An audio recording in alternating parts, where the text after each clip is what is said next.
The opening scene of Breakfast at Tiffany's shows a taxi cab making its way through the gray morning light, pulls up in front of an iconic New York City store, and out steps the elegant Audrey Hepburn. She looks up at the sign that indicates prestige, Tiffany's. She opens her bag of breakfast and strolls from window to window, gazing in and dreaming of a life that could be lived.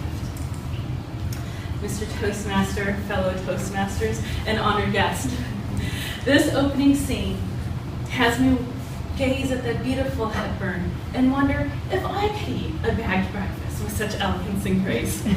With my luck, both the coffee and the croissant would end up all over my evening gown. My entire life I've been a klutz. Normally, I'm loud. I pop my elbows on doorknobs and pop curbs in my car, to my husband's dismay. Last year, I decided to turn things around.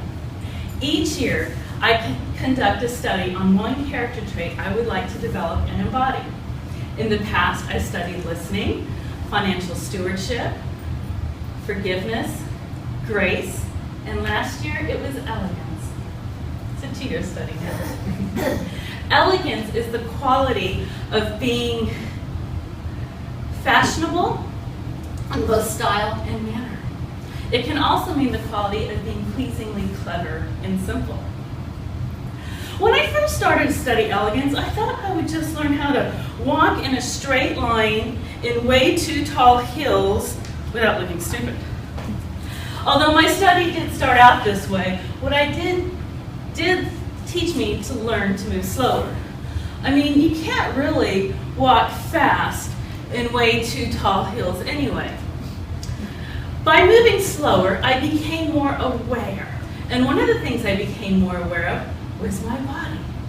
Every motion and movement I became calculated and intentional. Like how to take a seat, and how to rise from the same seat and walk toward a friend in greeting. By moving slower, I had to ensure I had more time to do this. I mean, you can't walk elegantly across a marble lobby floor if you're in a hurry. So I made another New Year's resolution, to be 10 to 15 minutes early everywhere. Now, I did accomplish this task with a few surprising side effects. My driving became more polite because I wasn't in a hurry. And by arriving early, I met some amazing people I otherwise would never have met. By building time around my appointments, I became more present and my manners became more elegant. When I first started to study elegance, one thing that I struggled with a lot was the ability to eat like a star. Small, slow bites is the goal. Hurried, rapid inhaling was closer to my reality. In order to help me accomplish this, my family invested in new fine silver and china for everyday use. The forks are smaller, which encourage smaller bites. The primary dinner plate is also smaller with a smaller well, which encourages smaller portion controls. Although my chef husband decided to go taller. There are no paper plates or paper napkins in my home. It's the fine stuff or none at all. In order to learn more about the topic of elegance and grace, I invested in Tarbell's Lessons in Language circa 1892. Let's see what he has to say on the topic, on the dining occasion. Where should you place your napkin? For what should the knife be used? Or not? How should the fork be used? How should a slice of bread be eaten? We'll come back to you, Mr. Tarbell. Posture became the next thing I wanted to learn, and the best way to learn posture and smooth walking movements is by taking dance lessons. Now, ballet was never in the cards for me, so I took swing dance lessons. I can now dance the Lindy Hop, the West Coast Swing, and the Charleston. The next big lesson in elegance is where you find people come in, and that's how to speak politely and beautifully. If it's one thing that Toastmasters has taught me, it's how to be attentive and thoughtful with my words when speaking on my feet. It's this type of purposeful speaking that brought me to the correlation of elegance and grace, which I studied the year before.